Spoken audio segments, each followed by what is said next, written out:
Erkin Vohidov, Matmusaning dutori. Matmusa qo'y sotgani shaharga kelib qoldi. Qaytishda bitta qo'yning puliga dutor oldi. Uyga kelgach yo'lakka bog'ladi-yu otini zavq-sig'da yurakka chaqirdi u xotinini. Mana xotin ko'rib qo'y, mana u dutor deydi.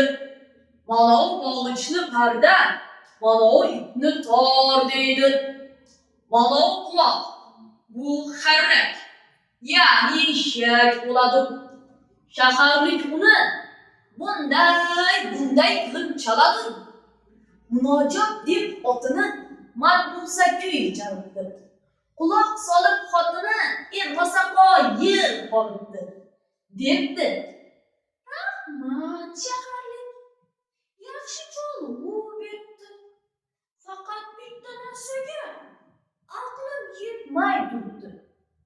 Bir mahal bobomda ham shunday cholg'u bor edi. Esimda, adashmasam, o'sha ham dutor edi. Lekin uni chalmay turib, qulog'ini burardi. Barmoq ham mana u ip ustida yugurardi. Sen bo'lsang, bitta yerni tutgancha qolaverding. Bir xil ting'ir-ting'ringni yeb qo'ymasdan chalaverding. Jahli chiqib Matmusa xotinini so'kibdi. Ketgan qo'y uchun ham alamini to'kibdi. Ey xotin, sen eringga nodon gapni deb qo'yding.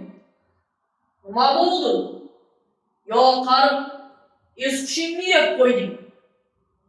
Boboing qo'li dutorda yugursa yugurgandir. Sho'rlik kerak pardani topolmay qidirgandir. Endi men chalganimda og'zingni yum. Jim, debdi. Boboy parda qidirgan, men uni topdim, debdi. Matmusa shunday qilib ko'kragini keribdi. Erini dono bilib, xotin ham tan beribdi. Alqissa shu mashyoqda qidirishni tashlashsin. Kerak pardani topgan Matmusalar yashasin.